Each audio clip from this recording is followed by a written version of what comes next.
Interessante que a nossa igreja, ela é uma igreja diferenciada. Nós temos um senso de família, de pertencimento. E isso é muito bom. Para muita gente, a igreja é a família principal. Conheço pessoas aqui na igreja que têm sua família, mas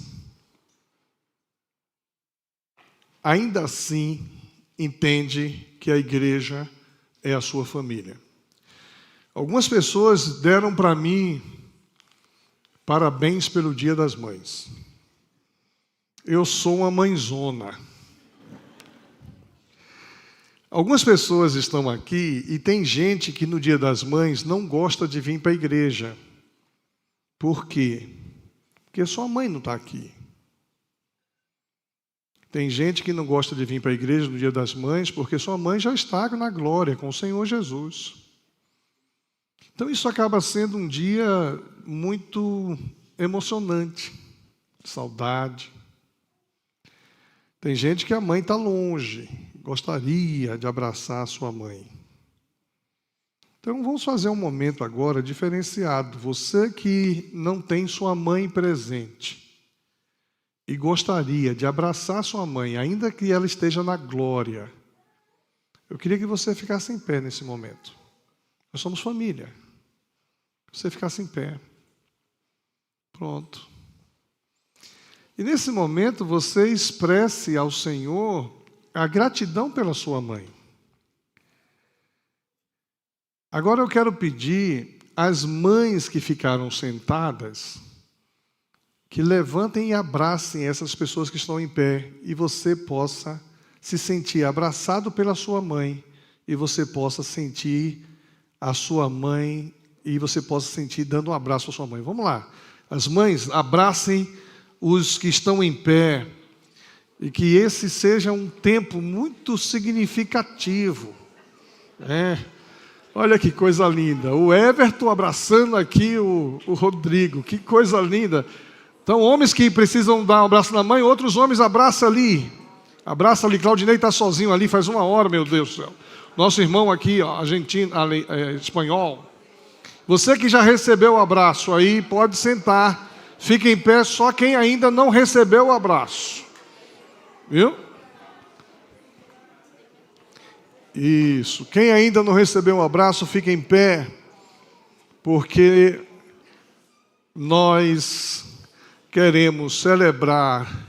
Todos nós temos mãe. Né? Outra coisa interessante que acontece na Igreja do Senhor é que nós fazemos planos. E alguns dos nossos planos, eles parecem não terem conexões. Por exemplo, domingo passado nós falamos sobre virtude.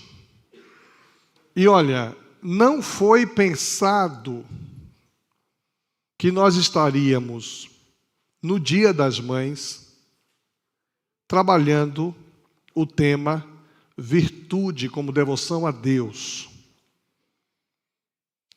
E quem recebeu a responsabilidade de escrever o devocional não sabia que seria no mês de maio, e exatamente na Semana das Mães, que iria escrever devoção a Deus como virtude em cima da vida de Maria, mãe de Jesus. Olha que coisa, gente. Alguém pode pensar, poxa, essa igreja é organizada, planejou tudo, inclusive pregar sobre Maria, mãe de Jesus, no domingo que antecede o Dia das Mães, e fechar essa semana pregando sobre Maria no Dia das Mães. Na concepção de alguns religiosos, Maria é mãe de todos. Então não houve nenhum planejamento. Ovílio, você calculou isso? Não calculou. Mas Deus consegue convergir todas as coisas. E nós falamos domingo passado sobre a devoção a Deus. E hoje eu quero falar, fechando a semana da devoção a Deus, eu quero falar sobre devoção a Deus em ação. Essa atitude de você receber um abraço de alguém, simbolizando a sua mãe, é uma ação. É uma ação que agrada muito a Deus. Nesta semana caminhamos juntos, refletindo sobre a devoção a Deus como virtude essencial da vida cristã. Nós iniciamos com a resposta humilde e rendida de Maria. Em Lucas capítulo 1, versículo 38, disse então Maria: eu sou a serva do Senhor, cumpra-se em mim segundo a tua palavra. E o anjo ausentou-se de Maria. Sou serva do Senhor. Em uma outra versão diz assim: que aconteça comigo conforme a tua palavra. Essa é a disposição de Maria. Hoje, ao encerrarmos esta jornada de fé, nós somos convidados a ver como essa devoção se aprofunda e amadurece ao longo da vida cristã. No início da ação de Cristo no mundo, a mãe de Jesus diz: cumpra-se em mim a vontade do Senhor. Isso era o início da ação de Cristo no mundo. Mas ao longo da vida cristã, isso amadurece, isso cresce, isso começa a produzir efeitos e produzir resultados. Isso se aprofunda. Para isso, eu queria voltar agora aos nossos olhos às palavras do apóstolo Paulo, em Filipenses capítulo 3, versículos 7 a 8. Quando o apóstolo Paulo diz assim: mas o que para mim era lucro, passei a considerar como perda, por causa de Cristo. Mais do que isso, considero tudo como perda, comparado com a suprema grandeza do conhecimento de Cristo Jesus, meu Senhor, por quem perdi todas as coisas. Eu as considero como esterco para poder ganhar a Cristo. Interessante que nós temos aqui palavras de dois personagens fortíssimos para a vida cristã. Nós acompanhamos essa semana a escolha do Papa para a Igreja Católica. Personagem forte para a Igreja Católica. E os papas, vocês sabem disso, escolhem nomes de outros papas, que de alguma forma são inspiração para eles. Então, o Papa atual escolheu o nome de um dos papas lá de outrora, que para ele é inspiração. Personagens fortes na vida de uma igreja. Eu tenho 28 anos de pastor nessa igreja. 29 anos que estou nessa igreja. Eu diria que eu sou um personagem forte na história dessa igreja. Personagem forte na história dessa igreja. Pastor Gregório Birichuk. Primeiro pastor que organizou essa igreja. Avô da Raquel. Olha que coisa boa. Temos aqui o pastor Gregório. Outros pastores passaram por aqui, eu não me lembro o nome deles, mas me lembro o nome do pastor Leiner. Personagem forte. Pastor Ilquias, pastor Nildo, pastor Ville. Pastor Tiago está se fortalecendo. Porque está conosco há pouco tempo, só por isso. Mas na história do cristianismo tem dois personagens muito fortes. Maria, mãe de Jesus, e o apóstolo Paulo. Eles são personagens inspiradores. Maria, o começo da devoção. A devoção primeira começa com Maria antes de Jesus nascer. Cumpra-se em mim a tua vontade. O apóstolo Paulo, a maturidade da devoção. A devoção começa com Maria, ela amadurece e chega na vida de um dos mais influentes homens da história do cristianismo, que inspira não somente a igreja evangélica batista, mas toda a igreja cristã. A maturidade da devoção. Se Maria nos ensina o sim inicial, Paulo revela o sim persistente, o sim contínuo, o sim amadurecido. Um coração completamente entregue, que não apenas começou bem a jornada, mas permanece firme nela até o fim. Quando a gente começa a jornada cristã, quase sempre nós somos impactados. Alguma coisa forte aconteceu. Alguma coisa forte aconteceu na nossa vida. Eu vejo, por exemplo, aqui, descobri a referência a Tati. Mas vamos pegar a Tati como exemplo. A Tati estava saindo da pandemia e resolveu entregar a vida dela a Jesus, resolveu conhecer uma igreja. E descobriu a Igreja Batista Lindóia. Pela internet, foi, Tati? Pela internet. Veio aqui, conversou com o pastor Nildo. E a Tati teve um encontro com Jesus e começou a fazer parte de uma coletividade. Iniciou a sua vida cristã. De repente, os seus filhos estão aqui. Chega mais uma. O seu marido está aqui, entrega a vida a Jesus, começa a viver essa experiência também. Nós temos uma família agora que continua a vida cristã, mas é necessário que haja aqui uma compreensão de persistência, uma ideia de continuidade, uma ideia de amadurecimento. Às vezes eu conheço crentes que frequentam a igreja, mas não amadurecem. Quando o apóstolo Paulo vai dizer, aquele que mentia, não minta mais. Aquele que falava mal dos outros, não fale mais. E às vezes eu vejo crentes que estão na igreja há anos e continuam mentindo. Continuam falando mal dos outros. Continuam se apropriando do que não é seu. E aí não houve amadurecimento, não houve crescimento, não houve persistência.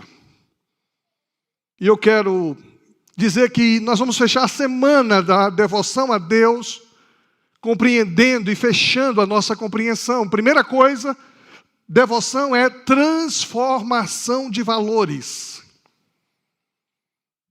O apóstolo Paulo vai dizer assim: considero tudo como perda. Antes de conhecer a Cristo, Paulo possuía status, autoridade, formação, respeito entre os religiosos da religião judaica. Ele era, aos olhos humanos, um homem de sucesso. Mas tudo isso perdeu o brilho diante da glória de Deus. Ele era uma autoridade entre os judeus, mas tudo isso não fazia nenhum sentido depois que ele conhece a Cristo.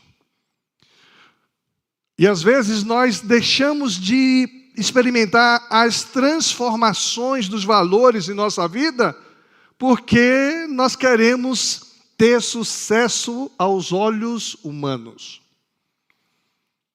Quem, por exemplo, não paga o que deve para poder subtrair dos outros. Tem gente que vive muito bem, mas não paga seus compromissos. Tem gente que vive dando golpe. Tem gente que vive explorando os outros, não gostam de remunerar bem as pessoas que trabalham para elas, para angariar recursos, para ter sucesso econômico, financeiro. Tem gente que, para ter poder sobre os outros, humilha os outros. Paulo tinha tudo que um homem naquela época precisava e gostaria de ter, mas ele disse assim: considero tudo isso como perda.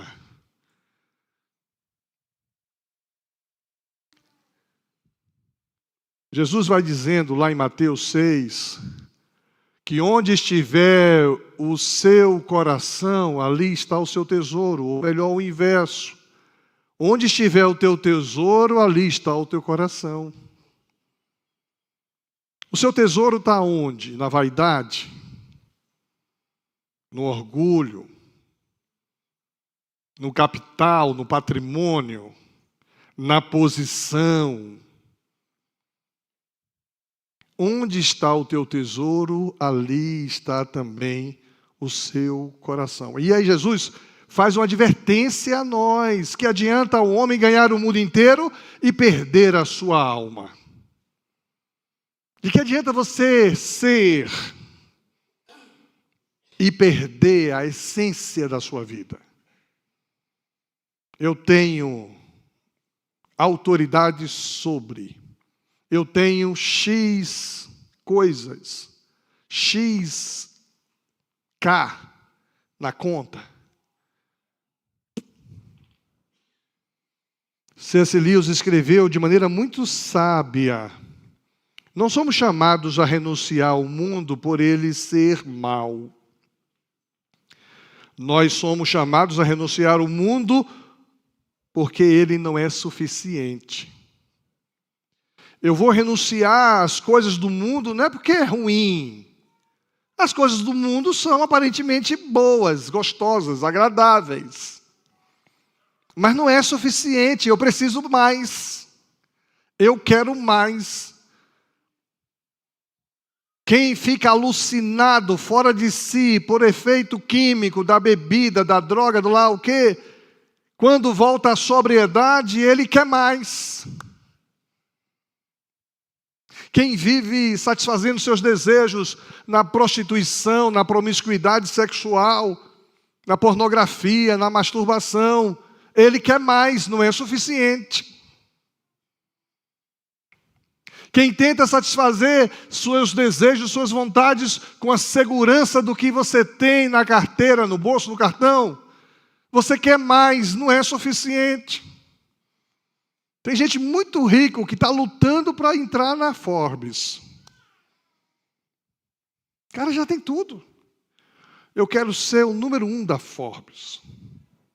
Por quê? Não é suficiente. Conheço gente, não tive o privilégio ainda de conhecer. Até gostaria de conhecer gente que tem todo o dinheiro do mundo, mas não é suficiente. Ele quer fazer viagem para Marte.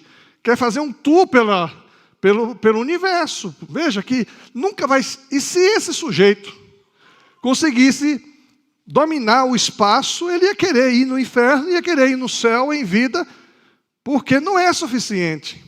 Então, quando C.S. Lewis chega a dizer que nós somos chamados a renunciar às coisas do mundo, não é porque elas são ruins, não. Elas são até aparentemente boas, mas elas não são suficientes para atender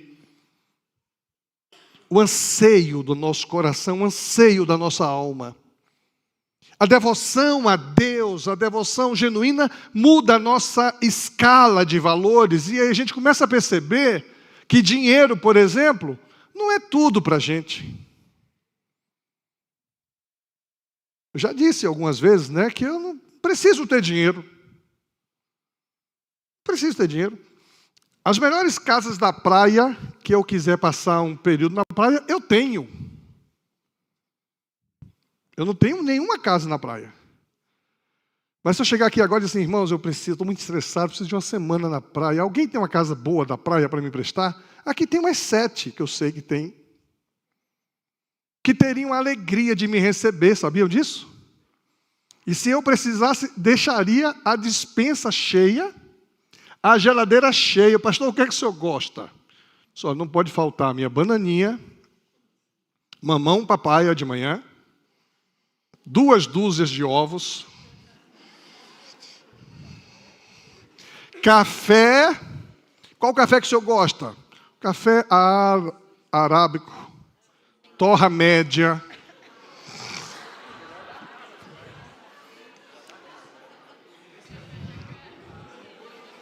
Vocês duvidam que tem gente aqui que faria tudo isso para me agradar?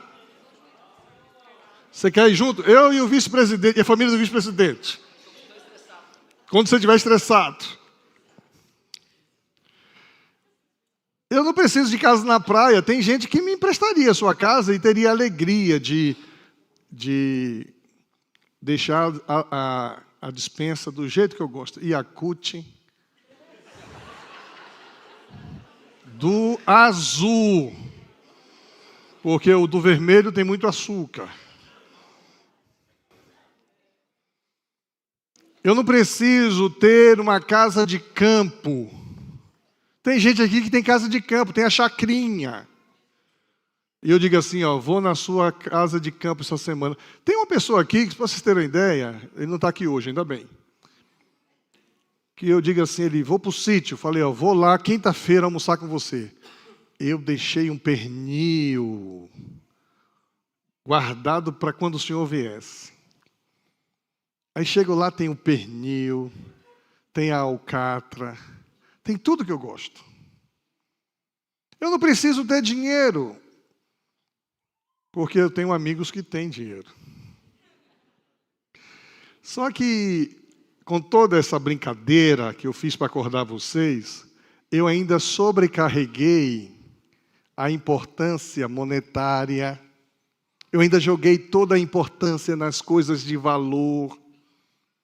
Mas isso não é suficiente. Quando eu tenho devoção a Deus, devoção verdadeira, eu tenho alegria de tomar um café com você aqui no meu gabinete, que eu mesmo faço. De sentar na sua casa, comer lá um suco com biscoito. Porque a minha devoção a Deus me dá um prazer e uma segurança que perdura. O que antes era prioridade cede lugar ao que é eterno. E mais importante do que as coisas é a nossa comunhão. Isso é mais importante. Não se trata de desprezar o mundo com amargura, mas de reconhecer com alegria que encontramos algo infinitamente superior. A devoção verdadeira não é medida pelo quanto nos emocionamos, mas pelo quanto renunciamos. O que é que você precisa renunciar por devoção ao Senhor? Segunda coisa que eu quero destacar é que a devoção, além de ser uma mudança, uma transformação dos valores, ela é conhecimento relacional. Paulo diz assim: a suprema grandeza do conhecimento de Cristo Jesus. Considerei perda tudo isso pela suprema grandeza do conhecimento de Cristo Jesus. Conhecer a Jesus. Jesus é tudo para mim. Jesus é tudo para mim. Eu posso perder tudo. Há um hino do cantor cristão que diz assim: se temos que perder saúde, bens, mulher, eu posso perder tudo. Eu tenho Jesus. Jesus é suficiente para mim. Isso é muito forte. Uma sociedade que valoriza muito os prazeres imediatos, as coisas. Conhecer o imaterial, vivenciar com o imaterial, isso é suficiente, mais do que suficiente, isso é tudo, é uma suprema grandeza. A palavra usada aqui por Paulo para conhecimento não aponta para um saber teórico, mas para uma experiência viva, íntima com Cristo. A devoção autêntica não busca saber mais sobre Deus, mas busca viver com Deus. O quanto você sabe de Deus, o quanto você tem informações de Deus. Uma das coisas interessantes é que a gente vai às vezes em uma igreja e ali a gente vivencia os rituais dessa igreja, mas não vive com Deus. De que adianta você vir na escola dominical, você ir na missa, você fazer a crisma, essas coisas todas, porque ali é só ritual. Como é que você anda com Deus? Como é que Deus trabalha com você? O ritual remete a gente para a religiosidade. E religiosidade não leva a Deus. Só Jesus é o caminho, a verdade e a vida. Mas tem muita gente enganada e sendo enganado e outros deixando-se enganar. Acha que o fato de estar aqui nessa manhã é suficiente. Estar aqui nessa manhã é o meio pelo que você vai crescer na sua devoção ao Senhor. E até quem não está aqui, está longe daqui, está buscando a Deus de verdade, não está seguindo os ritos, porque os ritos são vazios. A igreja evangélica tem dificuldade com os ritos. Porque os ritos enganam muitas pessoas. As pessoas vão para os ritos achando que elas estão em comunhão com Deus e não tem comunhão nenhuma, só com religiosidade. Nós temos muita dificuldade com os ídolos. A idolatria que ofende a Deus. Não terás outros deuses diante de mim, apenas ao Senhor seu Deus adorarás, só a Ele servirás, só a Ele prestarás culto. Embora não tenha nenhuma imagem aqui, às vezes a gente idolatra pessoas. Eu tenho 2 turmas de discipulado. E eu não estou conseguindo agenda para fazer discipulado. Cheguei para uma turma e falei assim, eu vou trazer uma outra pessoa para poder me cobrir quando eu não puder. Precisa ver, ratearam. Pastor, eu só estou aqui porque é o senhor que está dando. Eu falei, olha que coisa horrível. Vou pregar domingo de manhã sobre isso. Está idolatrando.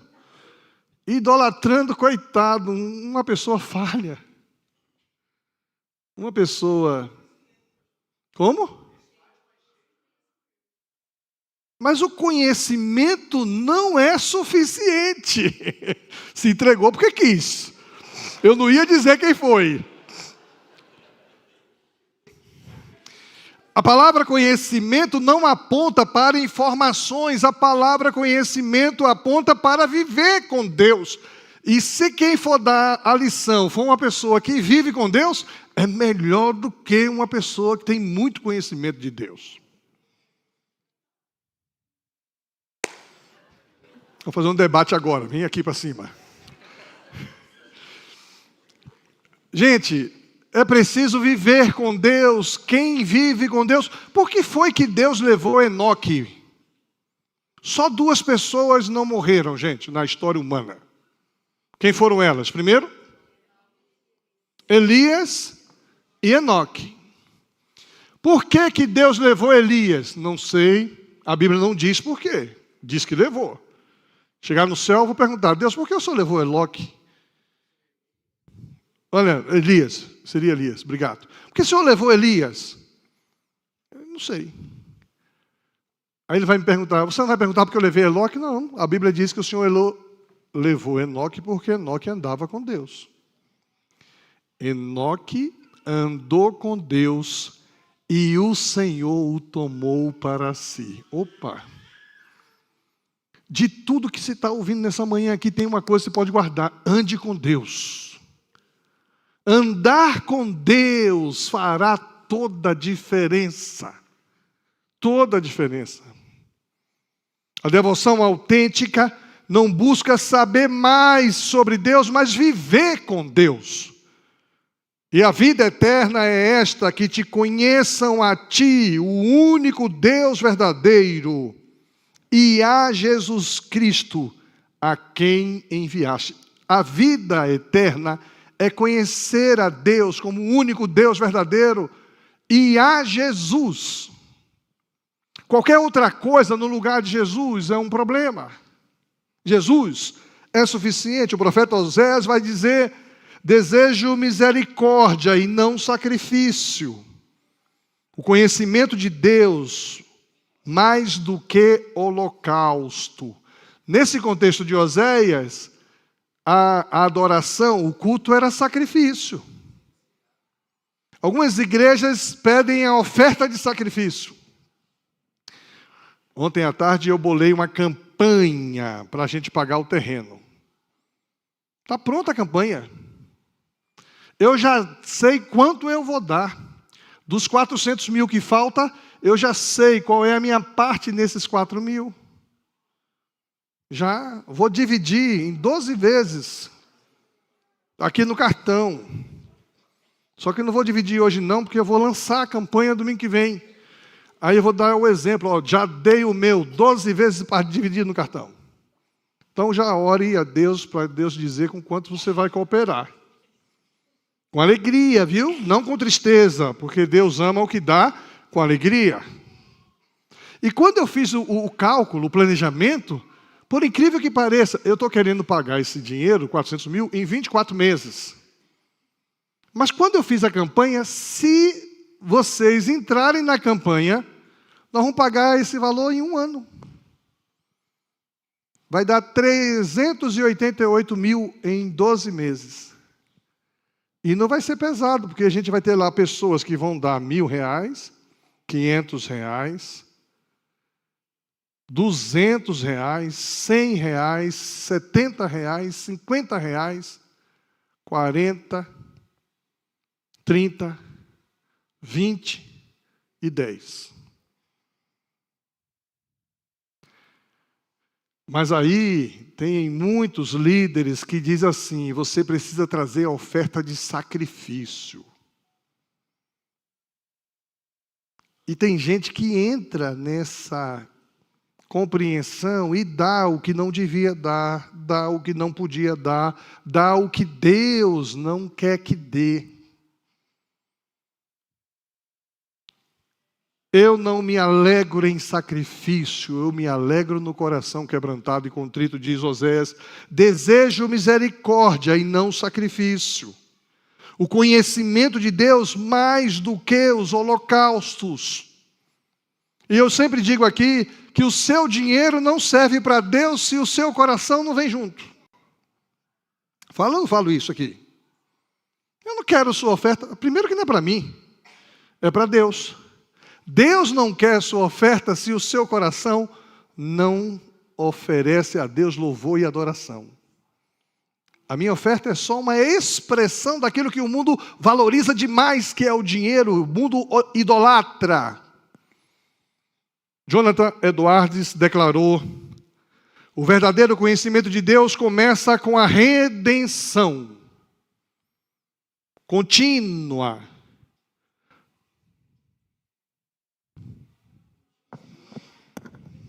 Calma. O verdadeiro conhecimento de Deus começa com a redenção, continua com a revelação e se completa no relacionamento. Veja, primeiro eu sou redimido do meu pecado. Isso continua com a revelação de Deus a mim. Deus se mostra a mim, mostra os seus valores para confrontar os meus valores. Mostra a sua vontade para confrontar as minhas vontades. Deus se mostra através da sua palavra. Mas o conhecimento de Deus se completa com relacionamento. Como Maria escolheu o próprio Deus em seu ventre, nossa devoção deve ser mais do que obediência a regras. Ela nos conduz a uma comunhão profunda com Cristo, no qual Deus é o centro, Cristo é o centro, Ele é o caminho, mas também Ele é o destino. Jesus é tudo para mim. Jesus é tudo para mim. Terceiro lugar, a devoção é relativização das perdas. Porque eu perdi todas as coisas, disse o apóstolo Paulo. Paulo não apenas considerou tudo como perda, ele realmente perdeu. Eu considerei como perda, mas não perdi nada. Tem muita gente que considera perda, mas não perdeu nada, só ganhou. Eu, por exemplo, não queria ser pastor. Eu sou filho de pastor. Nasci dentro da casa de pastor. A única coisa que eu não queria ser na vida era pastor. Queria ser um bocado de coisa. Queria ser administrador, queria ser governante, queria ser empresário, queria ser banqueiro. Só coisa boa, né? Mas não queria ser pastor. E quando eu fui obrigado a aceitar ser pastor de tempo integral, gente, isso doeu. Doeu. Não tem ninguém aqui dessa época, não. Não tem ninguém aqui. Aliás, a Helenita está aqui. Mas não era líder naquela época, não. A diretoria se reuniu e o vice-presidente chegou para mim e disse: pastor, a gente quer que o senhor dê tempo integral. Eu falei: mas não pode? Vocês não têm dinheiro para me pagar? Eu sou um cara que valho muito. Você vale quanto alguém quer te pagar, não é isso? Eu tinha. A empresa que eu trabalhava faliu, a outra queria. Vou pagar X para você continuar sendo gerente aqui. E eu ia ganhar melhor lá. Não, a igreja decidiu que nós vamos dobrar o seu salário. Eu ganhava R$600 da igreja. Vamos dobrar o seu salário. Passei a ganhar 1.200. E deixei de ganhar mais de 3.000. Foi uma troca que, poderia dizer, não valeu a pena. Para começar, naquele ano, não consegui pagar o seguro do carro, carro zero, roubaram o meu carro, perdi o carro. Que escolha terrível. Mas olhando hoje, eu digo assim, valeu a pena, foi tão bom. Eu perdi o quê? Não perdi nada. Ganhei, foi muita coisa. Quando enfrentei o câncer, a oração dos irmãos veio sobre mim. Fui curado do câncer, podia ter morrido. Há 3 anos atrás, quando capotei aquele carro, poderia ter morrido em um acidente de carro. A oração do povo de Deus me salvou. E hoje, graças a Deus, não tenho falta de nada. Deus cuida de mim, cuida de tudo que eu poderia considerar ganho, considerei perda, mas no fundo não perdi nada. Paulo, de fato, perdeu. Paulo perdeu tudo que ele possuía, mas ainda assim, ele chega a dizer que ele olha para tudo aquilo como esterco. Gente, essa palavra esterco aqui é uma palavra suave para falar na Bíblia e para falar no púlpito. Mas a palavra correta é essa que você está pensando aí. Eu estou louco para experimentar uma fruta anti-inflamatória chamada noni. Alguém tem noni em casa aí? Ninguém, tem que plantar noni. Pode comprar, caríssima, caríssima. Anti-inflamatória, um santo remédio. Mas a pessoa que tomou noni diz assim: pastor, eu comi... Noni é um negócio, mas tem um gosto de esterco. Como é que a gente vai comer esse negócio? Tem um cheiro e o gosto. Aí tem que misturar com goiaba, com morango, com outras frutas. Paulo está dizendo que ele considerou tudo isso esterco. Porque sua devoção reformulou sua visão de ganhos e perdas. Reformular a visão do que eu ganho e do que eu perco. Aparentemente você perdeu quando abriu mão daquele caminho que você estava, que era um caminho longe de Deus, escolheu esse outro caminho onde você perdeu algumas coisas. Você precisa reformular. Você, na verdade, ganha quando está com Jesus. Paulo vai dizer que a nossa leve e momentânea tribulação produz para nós eterno peso de glória. O que eu vivo momentaneamente se transforma em glória constante. Paulo vai dizer em Romanos 8, os sofrimentos do tempo presente não se comparam com a glória que em nós será revelada. Gente, a gente não faz ideia do que está por vir sobre nós quando nós demos uma devoção a Deus verdadeira, sincera e genuína. Por isso Bonhoeffer vai dizer assim, e Bonhoeffer é um mártir da fé cristã, ele morreu pela fé cristã. Ele diz assim: quando Cristo chama um homem, ele o convida a vir e morrer. A gente vem para Jesus para viver. E a gente quer ganhar coisas materiais, coisas, saúde. A devoção não elimina o sofrimento, mas nos dá um novo olhar. Como Maria, que enfrentou rejeição, enfrentou dor. Nós somos convidados a abraçar a cruz, sustentados pela esperança da glória vindoura. Por último, quero chamar a equipe do louvor aqui. A devoção é propósito maior. Para poder ganhar a Cristo, eu vou perder tudo para ganhar a Cristo. Paulo não buscava o céu como lugar, nem as bênçãos como seu fim. Seu alvo era a pessoa de Cristo. A devoção faz de Jesus nosso tudo, nossa ambição, nosso desejo, nossa herança. Por isso Paulo vai dizer: quero conhecer Cristo, o poder da sua ressurreição, participar de seus sofrimentos. Já não sou mais eu quem vive, mas é Cristo que vive em mim. E Tozer vai dizer que Deus não quer apenas nos fazer felizes, mas Deus quer nos fazer santos, aceitáveis diante dEle. Devoção é viver com os olhos fixos em Cristo, não como meio de alcançar bênçãos, mas com o fim em si mesmo, é ter a Cristo. Maria desejava cumprir a vontade de Deus. Paulo ganha a Cristo. E esse é o coração de quem foi conquistado pela graça. Da devoção inicial à devoção madura. Se você não leu o devocional essa semana, releia.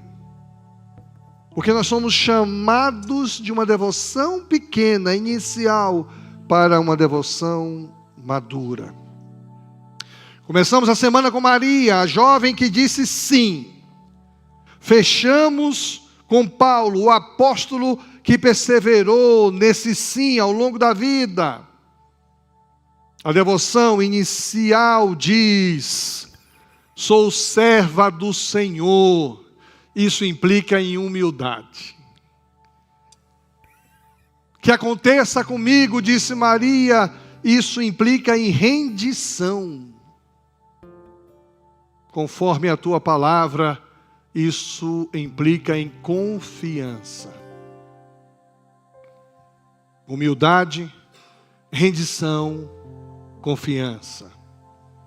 A devoção inicial vai exigir humildade, rendição e confiança, mas a devoção madura declara: considero tudo como perda, novos valores. Conhecimento de Cristo, relacionamento profundo com Ele. Perdi todas as coisas, perdas relativas, humanamente perdi, mas espiritualmente ganhei. Ganhar a Cristo, propósito maior. Maria nos mostra como começar. Paulo nos inspira a continuar. A grande questão nessa manhã para você, para mim, para o nosso coração é: precisamos reavaliar nossos valores. Há algo em você que você considera mais precioso do que Cristo? O que é mais precioso do que Cristo para você? Peça ao Espírito Santo para ajustar essa balança interna no seu coração. Cultive uma intimidade com Jesus. Não se contente em saber sobre Ele. Busque conhecê-lo verdadeiramente. Separe tempo para a oração, para a adoração, para a escuta. Resigne as perdas. O que você perdeu ou tem temido perder por amor a Cristo. Encare essas perdas à luz da eternidade. Posso perder tudo, mas ganharei a eternidade. Ou ouvir como Jesus falou sobre aquele homem louco esta noite te pedirei a sua vida. Hoje de manhã fui recebido aqui com um sonho que alguém teve a meu respeito. Alguém sonhou que eu morri. Não vou nem dizer quem foi o sujeito. Aí estava compartilhando, sonhei que ele morreu. Aí eu vinha chegando ali devagar. Aí o outro olhou para mim e disse, não, ele está vivo ainda. E até para morrer, segundo o sonho desse meu irmão, eu sou tinhoso. Porque eu exigi que o meu enterro fosse de noite. Tem gente que não vai no cemitério nem de dia, quanto mais de noite. De que adianta você ganhar o mundo inteiro e perder a sua alma? Louco, esta noite te pedirei a tua alma, disse a quem queria ganhar o mundo. Eu posso até morrer hoje, mas saiba que eu vou morrer feliz, porque eu tenho Jesus, e quem tem Jesus tem tudo. Por isso reoriente o seu propósito, que o alvo do seu coração não seja uma bênção, mas que o alvo do seu coração seja o próprio Jesus, o Senhor. Ele é mais importante do que tudo para mim. Por isso a nossa oração é prosseguir para o alvo, a fim de ganhar o prêmio do chamado celestial de Deus em Cristo Jesus. Amém? Vamos ficar em pé? Vamos ler todos juntos esse versículo? Todos juntos em voz alta? Vamos lá? Prossigo para o alvo, a fim de ganhar o prêmio do chamado celestial de Deus em Cristo Jesus. Amém.